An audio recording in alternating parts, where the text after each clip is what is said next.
Good morning. This is Rich Nelson with Allendale here. We have our special update regarding today's USDA report. Of course, regarding these numbers, keep in mind USDA is using information they derive from both farmer surveys as well as in-field objective surveys. As far as the farmer surveys total, they have 11,984 that they received. As far as the objective in-field surveys, 4,972. So actually some pretty good sizable increase over what they usually do for a September report for the objective surveys. Normally they only have about 1,900 for this particular report. So pretty good, pretty big numbers as far as that goes. Now, as far as the numbers for corn, a good jump in yields.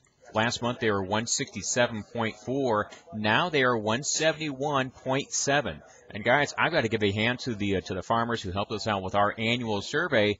Allendale is probably the closest of the entire analyst group with our 171.9 bushel per acre estimate from that 25th annual nationwide producer survey. So very accurate results, guys. Thank you so much for your very strong participation here.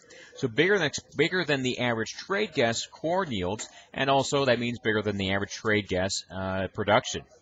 A new record now, 14.395 billion bushels across the board on corn. As far as new crop ending stocks, that pushes them up from 1.8 billion last month to now 2.002. So we've surpassed now the 2 billion mark. Last time we saw that was, of course, 10 years ago in 2004. Now, as far as soybean side, let's point out USDA also does in-field surveys, of course, along with farmer surveys for the soybean yield numbers. Just as a heads up, the ear weights themselves, or I say the objective pod counts themselves, actually weren't much larger than average. In fact, you could argue a little bit lower than average in recent years. What was important for them, though, was the size of the pods themselves. Biggest gram per pod count in history. So the pods are big, full of big beans here. In terms of numbers here for today, we saw yields increase from last month, 45.4. Now they are at 46.6, and that was over the average trade guess. In terms of numbers on production, we're now looking at a 3.913 billion bushel soybean crop, a new record there, of course, as well. Now, as far as new crop ending stocks, they went from 430 last month to now 475 million bushels. So big crops for both corn and beans get bigger. And the trade does have concerns, especially on the corn side of things, that perhaps these numbers will get even bigger on the October and the January reports up ahead. So bearish news as far as this goes on the U.S. Domestic situation here. Over on wheat, numbers really were not changed dramatically in terms of production. In fact, no change, 2.030 billion bushels as far as wheat crop. That's not unusual. Typically, USDA will wait on changing wheat production until the end of the month, and that's when we have that special report called the Small Grains Summary. So that's when we should expect these numbers to start changing on production. But what was important for us was that USDA did change numbers on demand for wheat. We've talked before about these problems with wheat demand, specifically exports. USDA reflected some of those concerns by dropping exports by about 25 million bushels and some changes on some other fronts as well.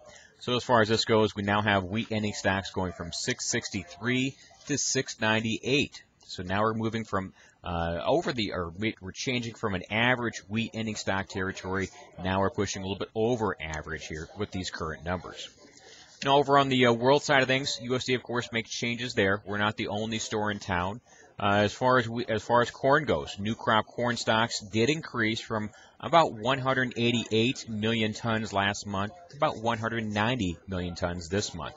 What was important for us was this net increase occurred despite USDA recognizing problems with China.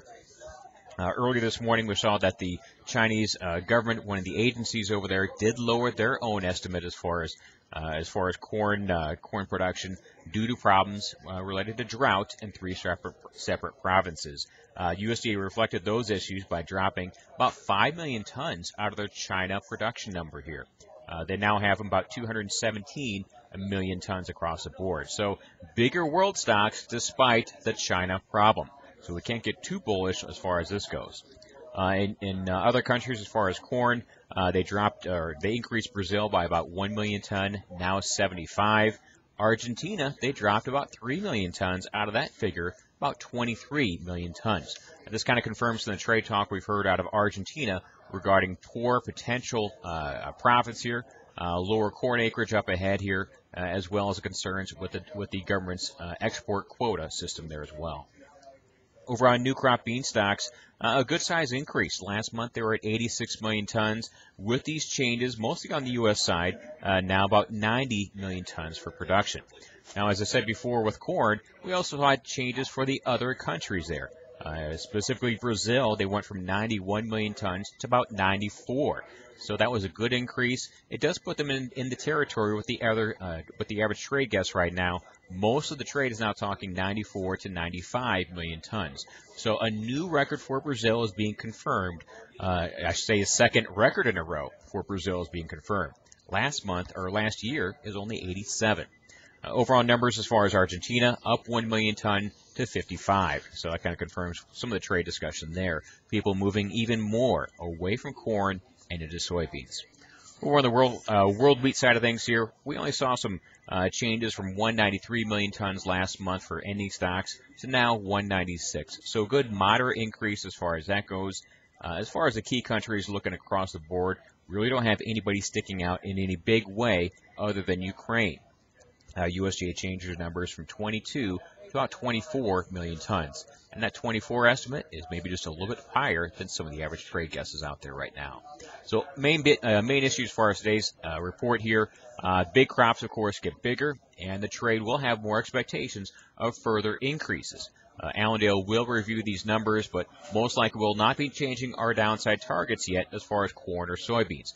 For corn, we're still talking 334. Soybeans, still talking 935 here, based on some large crop concerns. If you have any question about these reports, what they mean for markets, how to trade them, how to market crops, feel free to give a call here at Allendale, 1-800-262-7538.